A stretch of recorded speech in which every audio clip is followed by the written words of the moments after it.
Queridos, abra a sua Bíblia no Evangelho de Lucas, capítulo de número 22, versos 19 e verso 20.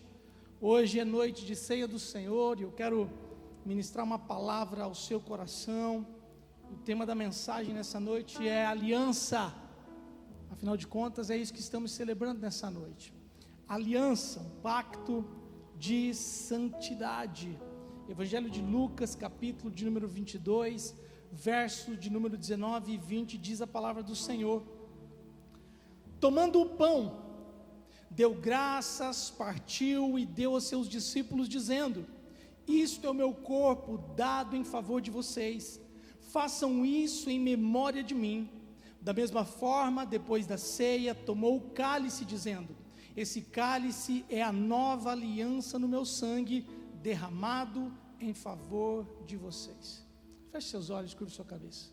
Pai, graças te damos nessa noite. Obrigado, Deus, por estarmos aqui reunidos como teus filhos, como irmãos e irmãs em Cristo, como família na fé, para poder, Pai, te adorar, exaltar teu nome e também, Pai, receber da porção da tua palavra. Pai, em nome de Jesus, que o teu Santo Espírito possa abrir nosso entendimento, que Ele possa nos conceder graça nessa noite, que possamos, Pai, ter essa palavra enraizada em nosso coração, que ela produza em nós maturidade, edificação, transformação, que ela gere uma fé inabalável, uma mudança de vida, para a glória do Teu nome. Toda a igreja diz, amém. Queridos, é motivo de muita alegria estarmos reunidos nessa noite para celebrarmos a ceia do Senhor, porque quando nós celebramos a ceia, nós nos colocamos diante do pão e do cálice, que representa o corpo, o sangue de Cristo, que foi entregue por nós para perdão dos nossos pecados. A ceia do Senhor, ela também é uma ordenança, que nós devemos cumprir como igreja, constantemente e incessantemente, anunciando a sua morte, até que Ele venha, para que quando vir, possa nos dar um corpo incorruptível e nos levar para estar com Ele para todo sempre, para reinarmos com Ele, para adorarmos ao seu nome perpetuamente, habitarmos com Ele eternamente. Mas a ceia também é um memorial, como a pastora Dani mencionou no início do culto, um memorial que ativa a nossa memória, que nos traz lembranças a respeito do amor de Deus, a respeito daquilo que Ele fez por nós, por amor, mas também nos traz a memória e nos faz lembrar de toda a simbologia que está por trás da ceia do Senhor, porque existe um caráter simbólico por trás de cada elemento, e eles não à toa, não por acaso, são visuais, justamente para que possa aguçar a nossa memória, ativar a nossa memória. Propositalmente, nós olhamos para a cruz, olhamos para o tecido vermelho, a cruz vazia, o tecido que representa o sangue, nós olhamos para o trigo, olhamos para o suco que representa o vinho, que representa o sangue, e essa simbologia, ela é muito importante para nós. E quando nós falamos dessa simbologia, nós, além do corpo, do pão, o sangue, em especial o cálice, simboliza para nós uma aliança. É exatamente isso que Jesus declarou aos discípulos, quando estava partilhando com eles o pão e logo depois o cálice, no momento da última ceia. O texto diz, no verso de número 20 do Evangelho de Lucas, que Jesus tomou o cálice dizendo: este cálice é a nova aliança no meu sangue, derramado em favor de vocês. Jesus faz essa afirmação, que o seu sangue é uma nova aliança derramado em nosso favor. E quando Jesus fala sobre uma aliança, nós precisamos entender claramente o que significa uma aliança. Do verbo aliar, significa gerar um pacto, um acordo por afinidade, uma associação, um laço que prende duas ou mais pessoas ou entidades. Isso é uma aliança.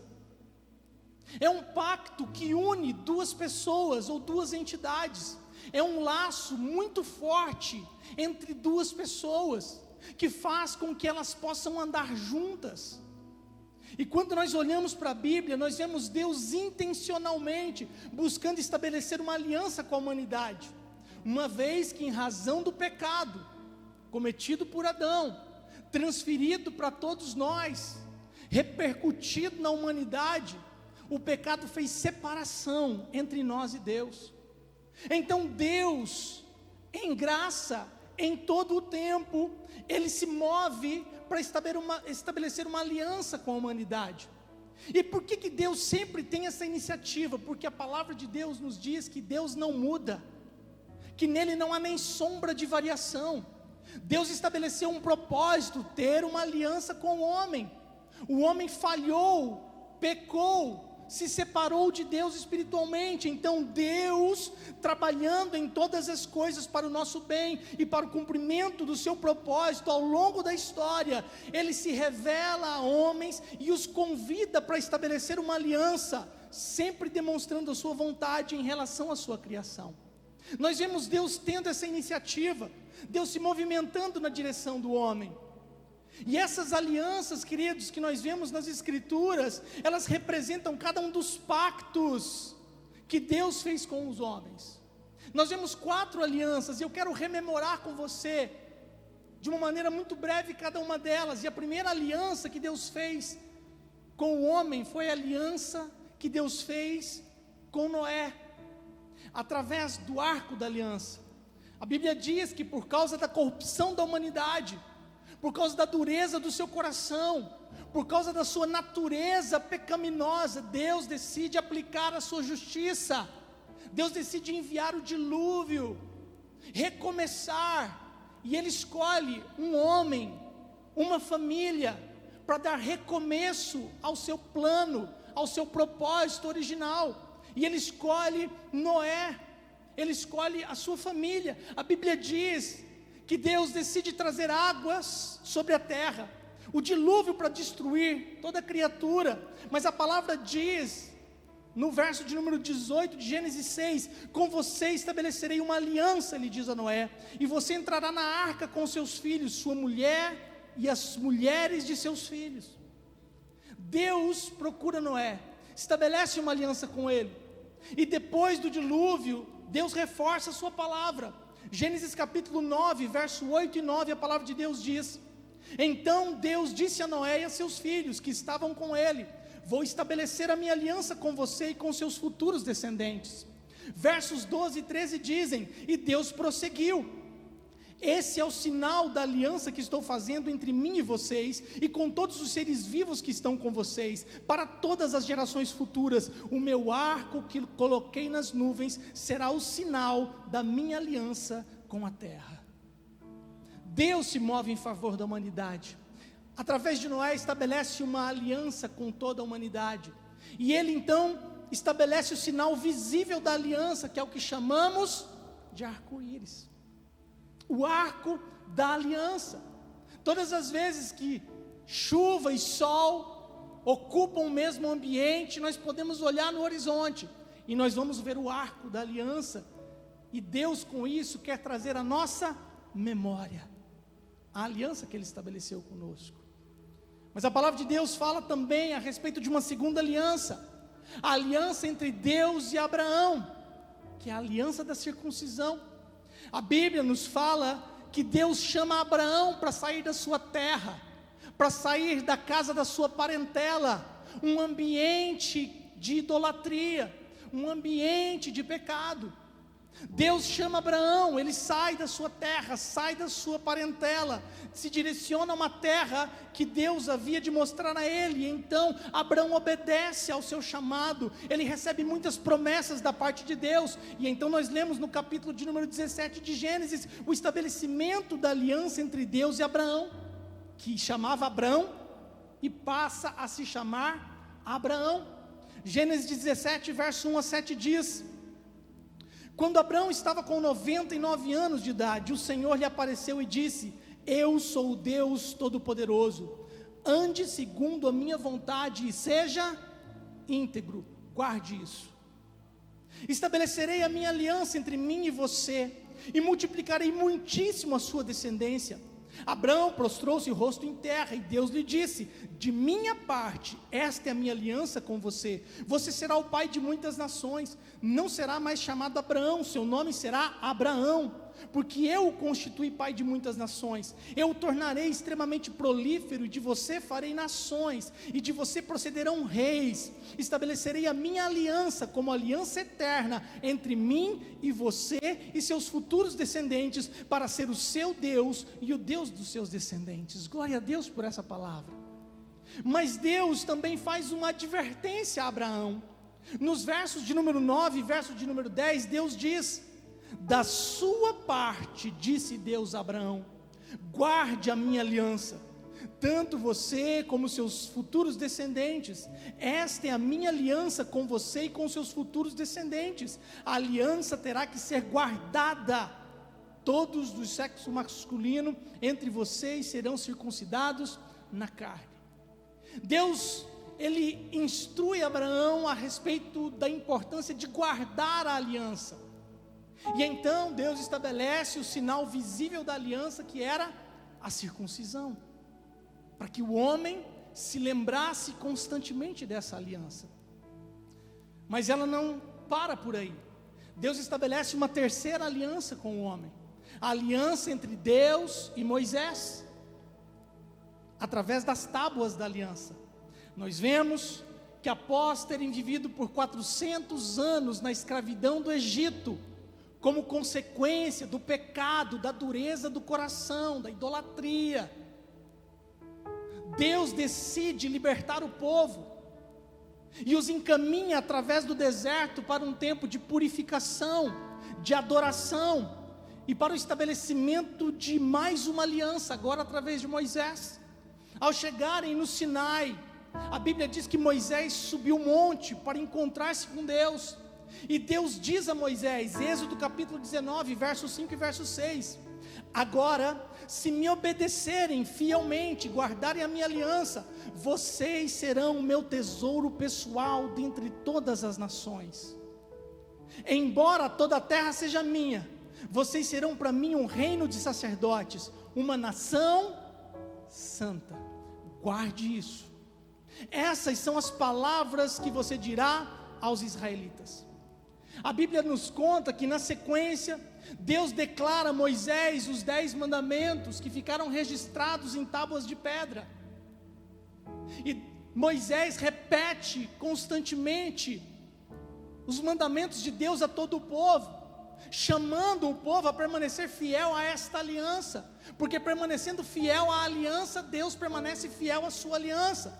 No capítulo de número 25 de Êxodo, Deus orienta Moisés a construir uma arca de madeira de acácia, revesti-la por dentro e por fora de ouro, e então colocar dentro da aliança as tábuas da aliança. Êxodo 25, verso 21 e 22 diz: coloque a tampa sobre a arca, e dentro dela as tábuas da aliança que darei a você. Ali, sobre a tampa, no meio dos 2 querubins que se encontram sobre a arca da aliança, eu me encontrarei com você e lhe darei todos os meus mandamentos destinados aos israelitas. E então agora nós vemos Deus estabelecendo mais um sinal visual da aliança, através da arca da aliança e das tábuas da aliança.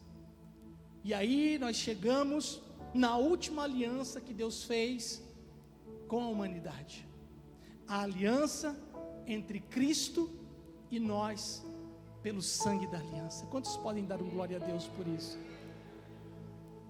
Deus mais uma vez, mesmo que o homem vire as costas para Ele, permaneça no seu pecado, tenha uma vida totalmente contrária às suas leis, vivendo pela sua natureza, pelos seus desejos pecaminosos, Deus mais uma vez se move, agora através de Cristo, para estabelecer uma aliança, através do seu sangue. E Jesus declara que essa aliança é uma nova aliança, é uma nova aliança. E o escritor de Hebreus, ele reforça isso, porque ele fala que essa aliança não é apenas nova, mas ele também declara que essa aliança é superior, e ela é superior porque ela tem promessas superiores.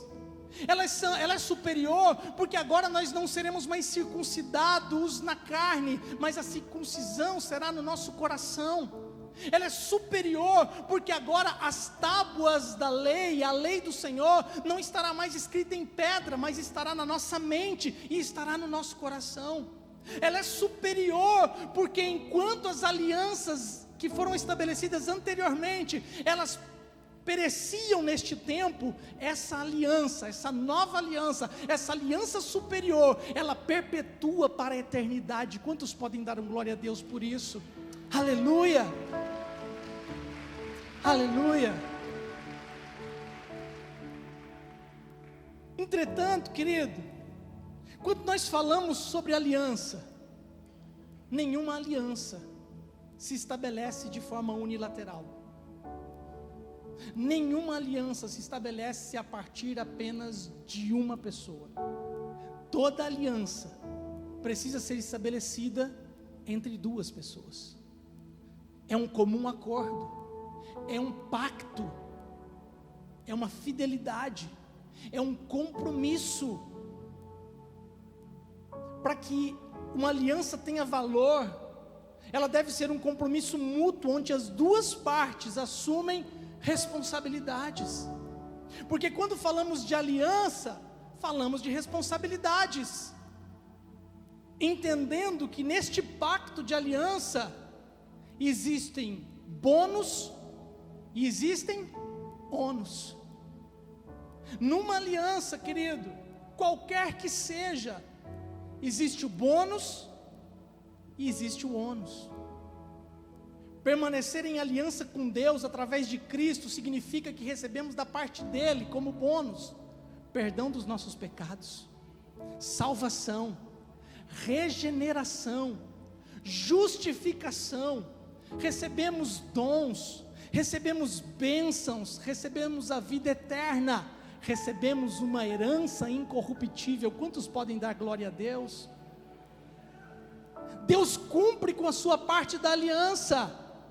Deus é fiel, Deus não muda, Deus cumpre com a sua parte da aliança, ainda que para cumprir com a sua parte da aliança, isso tenha lhe custado a vida do seu próprio Filho, Jesus Cristo. Tem o bônus, mas tem o ônus. Jesus cumpriu com a sua parte da aliança, Jesus nos entregou o bônus, mas Ele também pagou o preço do ônus. Mas nós também temos a nossa parte da aliança para cumprir. E o nosso ônus, a nossa responsabilidade, é amar a Deus acima de todas as coisas. Nós não podemos dividir o nosso amor com nada, nem com ninguém, acima de Deus. É nossa responsabilidade na aliança investir tempo de qualidade para fortalecer a nossa intimidade com o Senhor. É nossa responsabilidade na aliança. É nossa responsabilidade na aliança adorar aquele que é digno de ser adorado. É nossa responsabilidade na aliança servir através das nossas vidas, dons, talentos, ministérios, dos nossos recursos. É nossa parte na aliança contribuir, como fizemos há pouco, e não só no culto, não só através dos dízimos ou das nossas ofertas, mas contribuir sempre que for necessário. É nossa responsabilidade na aliança obedecer, ainda que a obediência nos custe. Porém, existe algo mais, querido, a ser inserido na nossa parte da aliança, que talvez possa estar passando despercebido, ou quem sabe até mesmo sendo negligenciado pelos cristãos contemporâneos. É algo que parece que ficou esquecido na vida do cristão. É nossa responsabilidade, faz parte da nossa responsabilidade dentro da nossa aliança com Deus, através de Cristo, viver em santidade. Quantos podem dizer amém por isso? É nossa responsabilidade, enquanto cristãos, na aliança com Deus, viver em santidade. A Bíblia afirma: sem santidade ninguém verá a Deus. Está escrito: sem santidade ninguém verá a Deus. E ver a Deus, querido, tem o mesmo sentido figurado, onde o noivo não vê a noiva antes do dia do casamento, aonde o noivo se mantém puro e a noiva se mantém pura até o dia do casamento. Lembra de Jacó, que na casa de seu tio Labão se apaixonou por Raquel, trabalhou 7 anos para poder se desposar com ela.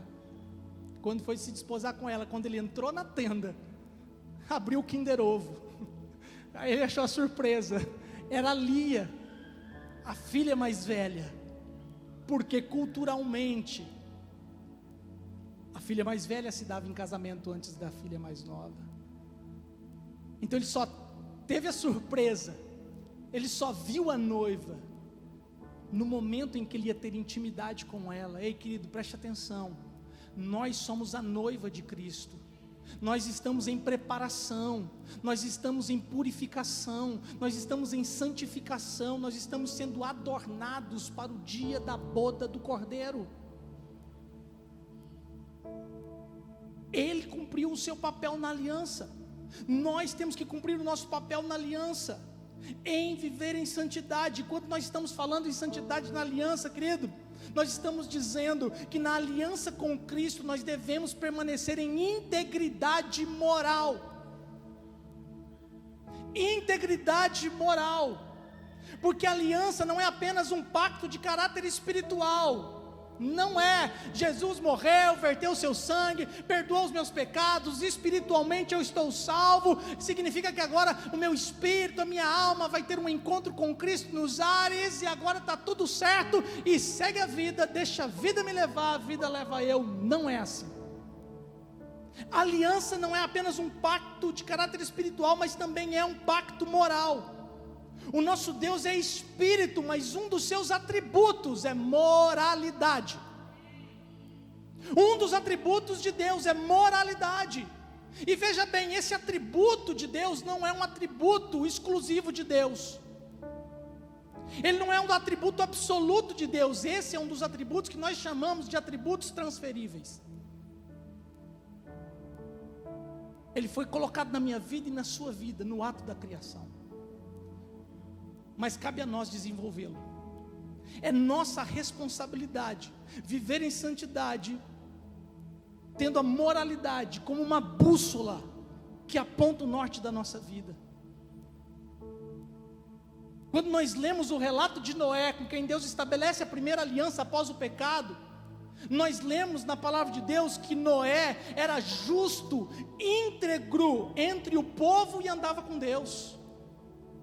Esse é o relato de Deus acerca de Noé, homem íntegro entre o povo, justo e que andava com Deus. Lembra agora do que é que Deus falou para Abraão sobre a parte dele da aliança? A minha parte é essa: bênçãos, bênçãos, bênçãos, bênçãos, bênçãos, mas da sua parte, guarda minha aliança, ande segundo a minha vontade e seja íntegro. Seja íntegro. Quando nós lemos Jeremias, capítulo de número 29, capítulo de número 9, a palavra de Deus tem algo tão poderoso para mim e para você, no que diz respeito ao nosso conhecimento dele. Jeremias 9:23 diz: não se glorie o sábio em sua sabedoria, nem o forte em sua força, nem o rico em sua riqueza, mas quem se gloriar, glorie-se nisso, em compreender-me e conhecer-me, pois eu sou o Senhor, e ajo com lealdade, com justiça e com retidão por sobre a terra, porque são destas coisas que me agrado, diz o Senhor. Lealdade, justiça e retidão são evidências de moralidade. Você e eu estamos sendo chamados nessa noite para participar de uma aliança, expressando a nossa moralidade. a nossa santidade. Porque um cristão de verdade, que fez uma aliança com Cristo, ou que recebeu essa aliança de Cristo para com a sua vida, ele precisa viver em moralidade. Quantos podem dizer amém por isso? Salmo de número 15, verso 1 ao verso 5, diz a palavra do Senhor. A pergunta que o salmista faz: Senhor, quem habitará no teu santuário? Quem poderá morar no teu santo monte? Olha a pergunta do salmista. E aí ele mesmo dá a resposta: aquele que é íntegro em sua conduta e pratica o que é justo, que de coração fala a verdade, que não usa a língua para difamar, que nenhum mal faz ao seu semelhante e não lança calúnia contra o seu próximo, que rejeita quem merece desprezo, mas honra os que temem ao Senhor, que mantém a sua palavra mesmo quando sai prejudicado, que não empresta o seu dinheiro visando lucro, nem aceita suborno contra o inocente. Quem assim procede nunca será abalado. Louvado seja o nome do Senhor. Ei, queridos,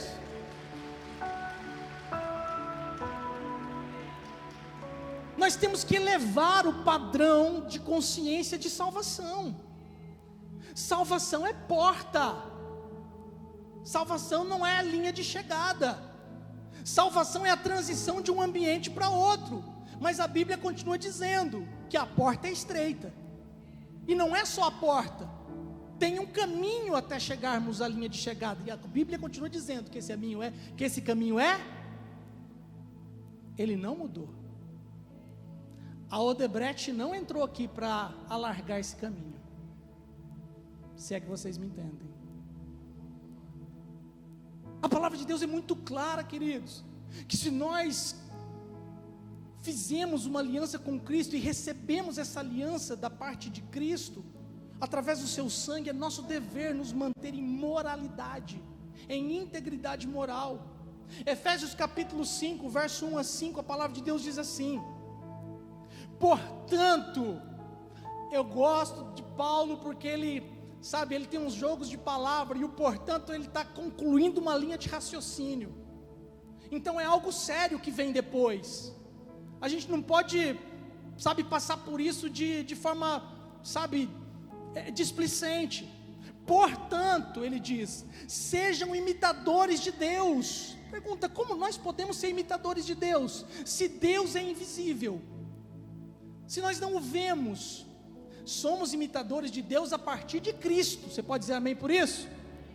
Somos imitadores de Deus a partir dos seus atributos transferíveis, que foram revelados na sua palavra e que nós temos acesso a eles. Sejam imitadores de Deus como filhos amados e vivam em amor, como também Cristo nos amou e se entregou por nós, como oferta e sacrifício de aroma agradável a Deus. Olha, é o que nós estamos celebrando hoje. Cristo foi entregue por nós como sacrifício de aroma agradável a Deus, derramou seu sangue, estabeleceu uma aliança. Agora ele continua dizendo: entre vocês não deve haver sequer menção de moralidade sexual, nem de qualquer espécie de impureza, nem de cobiça, pois estas coisas não são próprias para os santos. Essas coisas não são próprias para aqueles que receberam da aliança em Cristo. Não haja obscenidades, nem conversas tolas, nem gracejos imorais, que são inconvenientes, mas, ao invés disso, ação de graças, porque vocês podem estar certos disso: nenhum imoral, nem impuro, nem ganancioso, que é idólatra, tem herança no reino de Cristo e de Deus. Ei, querido, o padrão de moralidade não foi rasgado das Escrituras. Nós vivemos dias onde existe uma influência muito grande na vida de todos nós, e se nós não nos atentarmos, como as raposinhas que a palavra diz, elas vão minando a nossa vida, vai minando a nossa fé, vai minando a nossa vida cristã.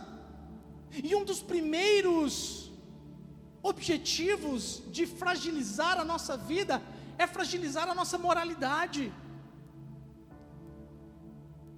A palavra é muito clara: se fomos salvos, se nascemos de novo, devemos nos parecer mais com Deus, à semelhança de Cristo, e como novas criaturas, apresentar frutos santos de justiça, através da nossa integridade moral.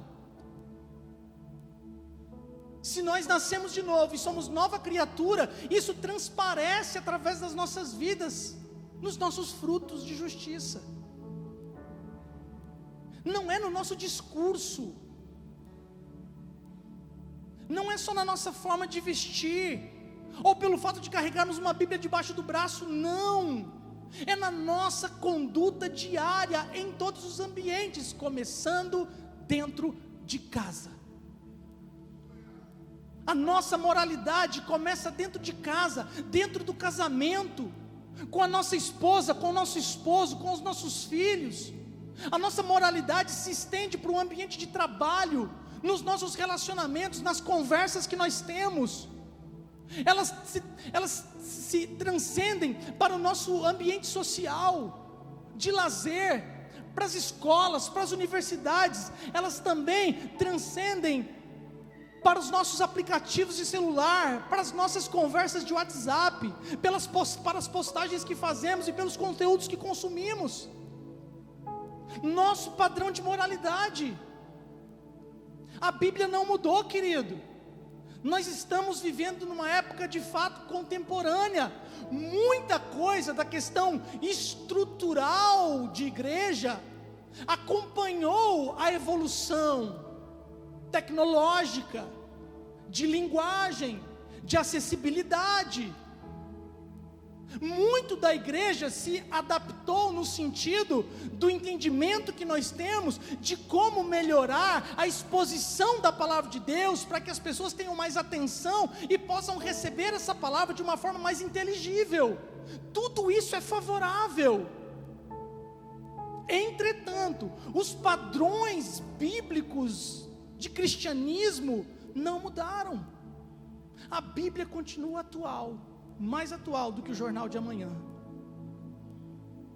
Primeira carta de Paulo aos Coríntios, capítulo 6, verso 9 ao verso 11. Paulo também diz, e ele diz com uma afirmação: vocês não sabem que os perversos não herdarão o reino de Deus? Não se deixe enganar. Nem imorais, nem idólatras, nem adúlteros, nem homossexuais passivos ou ativos, nem ladrões, nem avarentos, nem alcoólatras, nem caluniadores, nem trapaceiros herdarão o reino de Deus. Paulo está batendo um carimbo aqui. Não herda. Não herda. Mas olha como ele conclui. E veja bem, se a primeira parte te deixa desconfortável, mas se a sua vida tem um padrão, se alegre com a segunda parte. Olha o que o apóstolo Paulo diz: esses não herdarão o reino de Deus. E ele continua dizendo: assim foram alguns de vocês, mas vocês foram lavados, foram santificados, foram justificados no nome do Senhor Jesus Cristo e no Espírito do nosso Deus. Louvado seja o nome do Senhor.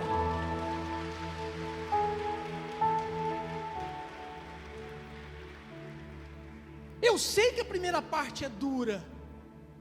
Se tem um ônus, tem um bônus. Isso faz parte da aliança. Então, querido, entenda isso. Se o cálice é a evidência visível da aliança de Cristo conosco, a nossa integridade moral é a evidência visível da nossa aliança com Deus. Você pode dizer amém por isso? Fomos chamados para viver em integridade. Fomos chamados para ser santo. Fomos chamados para viver em santidade, em integridade, nos apartar do pecado.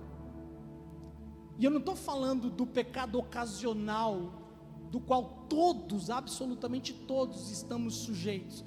A Bíblia diz: aquele que está em pé, cuide para que não caia. Todos nós somos vulneráveis a um pecado ocasional. A grande questão não é o pecado ocasional, a grande questão é a permanência nos pecados de estimação. Este é o ponto. Mas se nós estabelecemos uma aliança com Deus e recebemos essa aliança através de Cristo, outra coisa que faz parte da nossa santidade é o fato de nós não podermos estabelecer outras alianças que firam a aliança que temos com Cristo.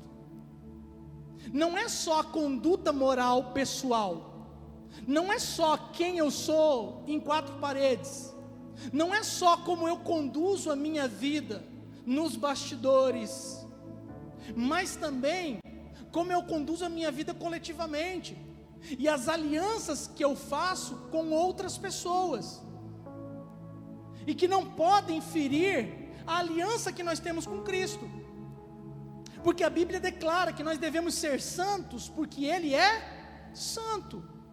E santidade, querido, não tem a ver apenas com a nossa conduta moral diante do pecado. Santidade também fala de separação.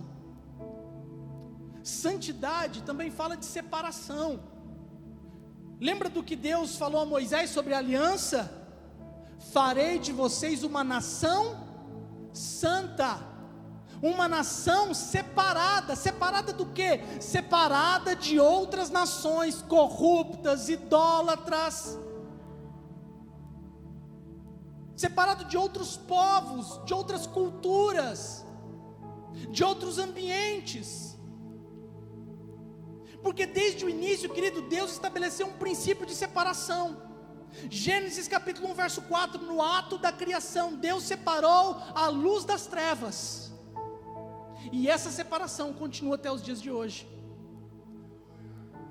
Deus fez separação, e essa separação continua até hoje. Nós também fomos criados para vivermos separados em aliança com Ele. E em toda a Bíblia nós vemos Deus advertindo e conscientizando o povo a permanecer separados de outros povos ou de outras pessoas que desprezavam a Deus, tanto moralmente quanto espiritualmente. E aí quando a gente vem para a palavra de Deus, na continuação do texto de Efésios capítulo de número 5, nós lemos do verso 6 ao verso 13, Paulo dizendo, ele diz assim: ninguém os engane com palavras tolas, pois é por causa dessas coisas que a ira de Deus vem sobre os que vivem na desobediência. Portanto, não participem com eles dessas coisas, porque outrora vocês eram trevas, mas agora vocês são luz no Senhor. Vivam como filhos da luz, pois o fruto da luz consiste em toda bondade, justiça e verdade. E aprendam a discernir o que é agradável ao Senhor. Não pratiquem as obras infrutíferas das trevas, antes exponham-nas à luz, porque aquilo que eles fazem em oculto, até mencionar, é vergonhoso, mas tudo que é exposto pela luz torna-se visível, pois a luz torna visível todas as coisas. Não participem com eles, diz o texto, não se envolvam com eles, não façam pacto com eles, não estabeleçam uma aliança com aqueles que vivem moralmente de uma forma contrária àquilo que cremos, aqueles que vivem de uma maneira contrária dos nossos valores, dos nossos princípios, sejam eles morais, éticos ou espirituais. Na segunda carta aos Coríntios, capítulo 6, versos 14 ao verso 18, Paulo continua afirmando sobre isso, e ele diz: não se ponham em julgo desigual com o descrente. Não se ponham em julgo desigual com o descrente, pois o que tem em comum a justiça e a maldade? Ou que comunhão pode ter a luz com as trevas? Que harmonia entre Cristo e Belial? Que há de comum entre o crente e o descrente? Que acordo há entre o templo de Deus e os ídolos? Pois somos santuários do Deus vivo. Como disse Deus, habitarei com eles, e entre eles andarei, serei o seu Deus, e eles serão o meu povo. Portanto, saiam do meio deles, e separem-se, diz o Senhor. Não toquem coisas impuras, e eu os receberei, e lhes serei pai, e vocês serão meus filhos e minhas filhas, diz o Senhor Todo-Poderoso. Louvado seja o nome de Jesus. Não mistura, não compactua, não aceita. Por isso Paulo, na carta aos Romanos, capítulo número 12, verso 2, ele diz: olha, não vos conformem com o padrão deste século, com o padrão deste mundo.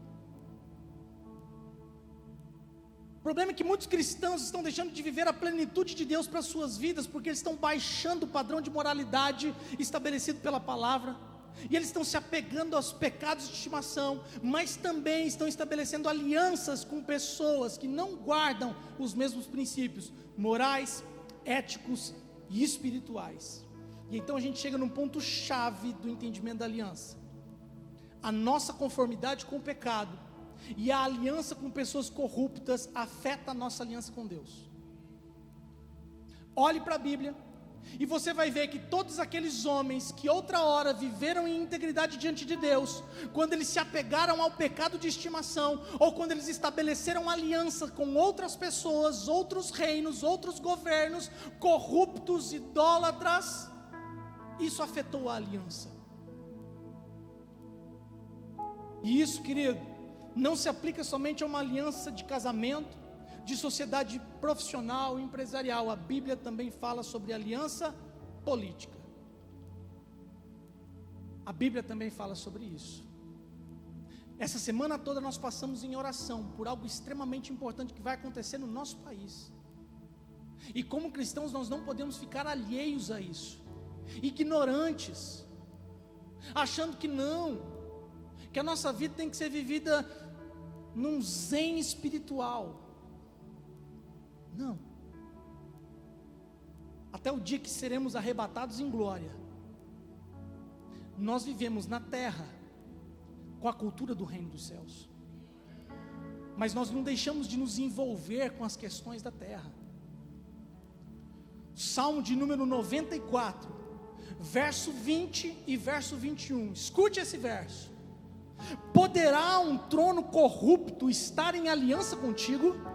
Olha a pergunta do salmista: poderá um trono corrupto estar em aliança contigo? Um trono que faz injustiças em nome da lei? Eles planejam contra a vida dos justos e condenam os inocentes à morte. Esse trono mencionado pelo salmista é o trono do governo civil.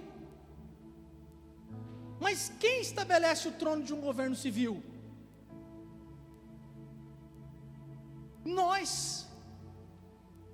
Nós votamos e o Senhor valida aquilo que nós escolhemos. O Senhor valida aquilo que nós escolhemos. Homens se assentam nas cadeiras que exercem autoridade sobre a nação, mas o texto diz que não pode existir uma aliança com um governo corrupto que usa a lei para cometer injustiça e que atenta contra os inocentes. No próximo dia 2, querido, todos nós vamos exercer a nossa cidadania. É um dever cívico, mas também é um dever moral e consequentemente espiritual. E eu tenho o dever moral e espiritual de alertar você sobre a importância de você exercer isso com consciência. Porque nós vamos eleger homens que vão ocupar as cadeiras de autoridade do nosso país, e quando nós votamos nesses homens, nós estamos fazendo uma aliança com eles. Quando nós votamos nesses homens, nós estamos fazendo uma aliança com ele.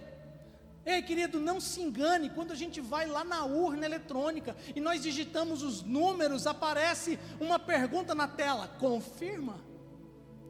Quando você confirma, você diz sim. Quando você disse sim àquela pessoa, você disse sim ao partido que ela representa e todas as ideologias que eles defendem. Cuide com quem você vai fazer a sua aliança no próximo dia 2 de outubro. Cuide com quem você vai fazer uma aliança no próximo dia 2 de outubro. Porque é impossível nos dizermos cristãos e fazermos aliança com alguém que é comprovadamente corrupto. Não só com alguém, com alguém, nos plurais. Não é possível. Salmo de número 1 deixa isso muito claro: bem-aventurado é o homem que não anda segundo o conselho dos ímpios, não se assenta na roda dos escarnecedores e nem se detém no caminho dos pecadores. Hoje nós temos as redes sociais para deixar muito claro para nós o que é verdade, o que não é verdade, e aquilo que se tentou esconder ao longo de tantos anos. Nós não podemos ser cristãos e fazermos aliança com quem é contra o padrão de família tradicional. E querido, não é compatível defendermos a família, orarmos pelas famílias e elegermos pessoas ou partidos que são contra a família tradicional. Ei querido, destrua a família tradicional e a sociedade entrará em autodestruição. As famílias são a base da sociedade, é o que mantém a sociedade saudável, é o que mantém a sociedade íntegra, é o que mantém a sociedade com o norte. Destrua a família, a sociedade se autodestrói.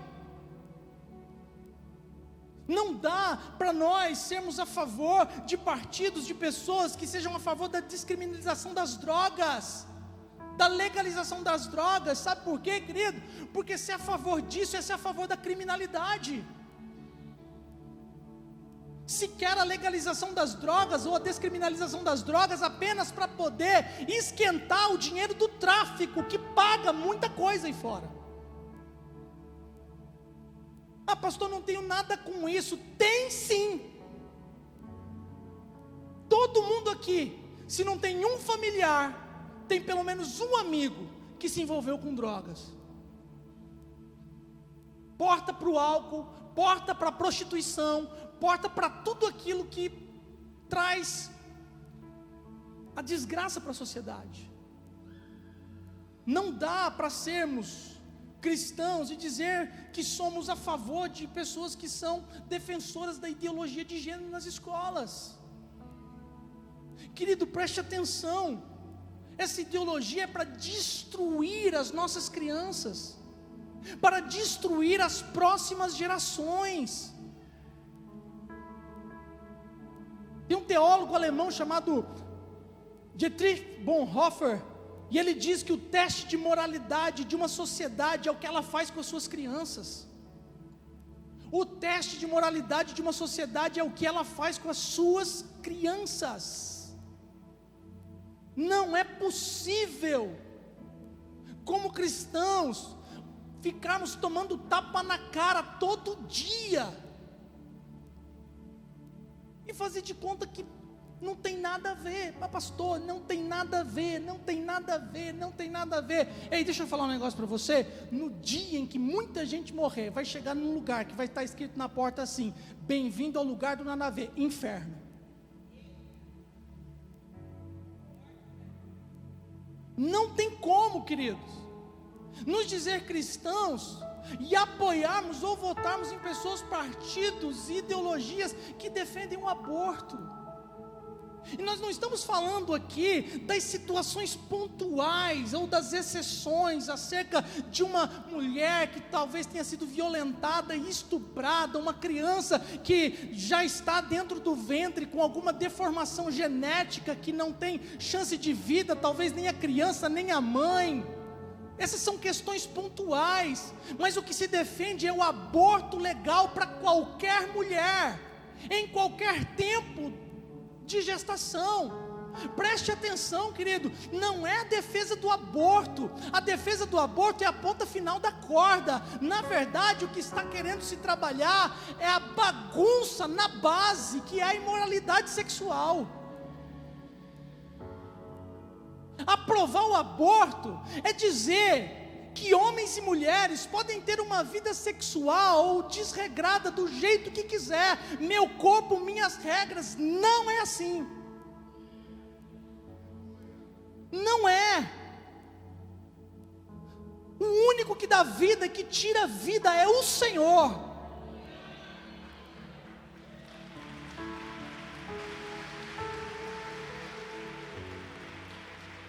E não pense que isso acaba na gente.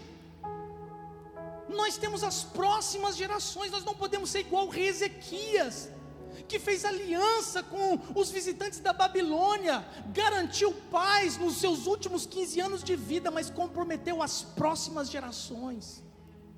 Ei, querido, não seja covarde, não seja omisso com as próximas gerações, seja responsável. Seja um cristão decente, um cristão de verdade, que vela por essa aliança, o sangue que foi derramado na cruz do Calvário. Ei!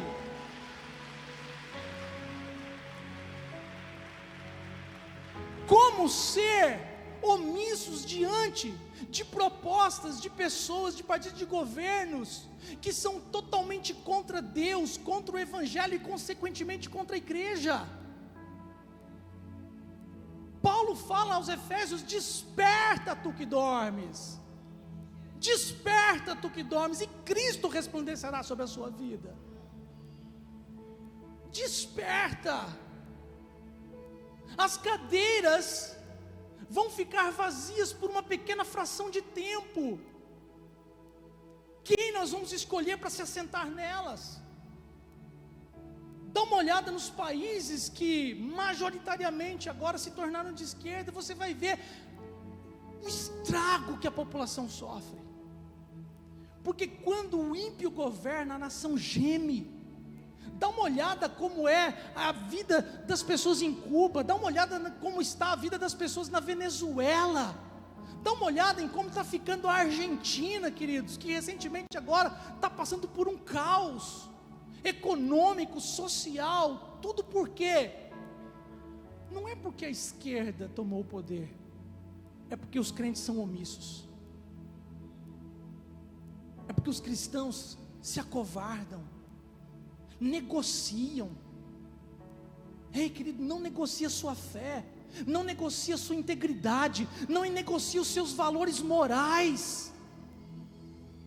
Só que o problema, querido, é que muita gente grita na internet, mas não faz o dever de casa dentro de casa. Não adianta você ficar gritando na internet, se você traz sua esposa, se você adultera, se você não instrui seus filhos nos caminhos do Senhor. Muitos dos problemas que nós vivemos hoje, não é porque os cristãos não estão se posicionando nas urnas, é porque os cristãos não se posicionam dentro da sua casa. Falta moralidade, falta integridade, falta temor, falta voltar para a palavra de Deus, não apenas para ler, mas para cumprir, no nome de Jesus. Lembre disso. Hoje nós vamos celebrar a ceia. Eu sei que essa palavra é dura, mas nós vamos celebrar a aliança, uma aliança de sangue, que não é só das bênçãos, mas também é da responsabilidade.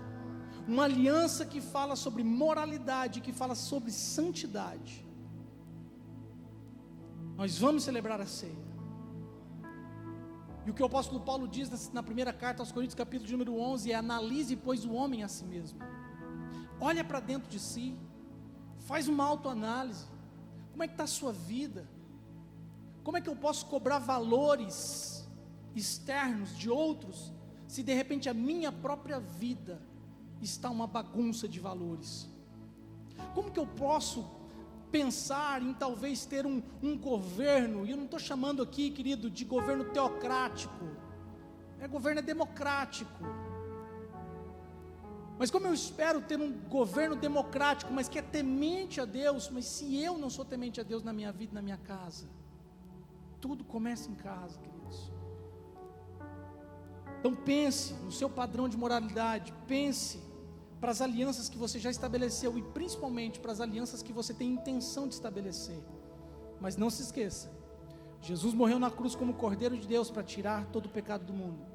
Ele derramou o seu sangue para nos limpar e purificar de toda imundícia. Ele estabeleceu um padrão moral, onde somos chamados a viver em santidade, separados da corrupção, separados dos corruptos. E Ele voltará para buscar aqueles que não negociaram a sua fé e que escolheram viver a cultura do reino, que é estabelecida em justiça, paz e alegria no Espírito. Se coloque de pé, eu quero orar por você. Quero convidar o corpo diaconal aqui à frente.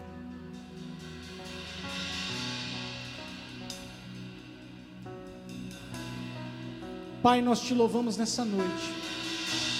Nós te agradecemos, Deus, porque celebraremos a ceia do Senhor, não apenas uma ordenança, mas também um memorial, que nos traz, Deus, a lembrança de todo o teu amor, de toda a tua bondade, fidelidade, de tudo aquilo que o Senhor tem feito por nós e para nós. Obrigado, Pai, porque o Senhor nos dá liberdade para estar na tua presença nessa noite, sem sermos merecedores. O Senhor entregou o seu Filho Jesus Cristo para morrer por nós e derramar o seu sangue para estabelecer uma nova aliança.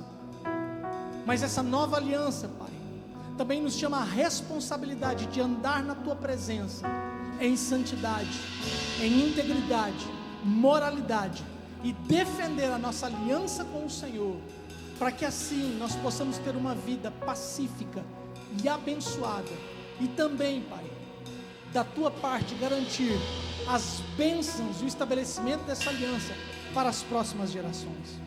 Pai, no nome de Jesus, nós abençoamos o pão, nós abençoamos o cálice, nós abençoamos, Deus, a vida de cada homem, de cada mulher que vai comer do pão e beber do cálice nessa noite, e que o Senhor possa falar no profundo do nosso ser, que não seja apenas, Pai, o cumprimento de um ato religioso, mas que seja, Pai, o renovar de uma aliança, e o início, Pai, de uma nova vida na tua presença. Que seja, Pai, o abandonar das velhas práticas pecaminosas, que seja deixar para trás de velhas alianças que nos corrompem, e o estabelecimento, Pai, de uma nova caminhada na tua presença, nos alegrando, não por apenas aquilo que o Senhor fez por nós, mas também por apresentar diante do Senhor os nossos frutos de justiça, resultado de uma vida íntegra, moral, e de não nos aliançarmos com aqueles que desprezam o Senhor e os teus valores. Pai, nessa noite eu oro para que o Senhor nos abençoe, no nome do Pai, do Filho e do Espírito Santo de Deus. Toda a igreja diz amém. Querido, você pode se sentar, os diáconos vão passar entre vocês, eles vão distribuir o pão, vão distribuir o cálice. Você pega, não coma e não beba até que a ordem parta do altar.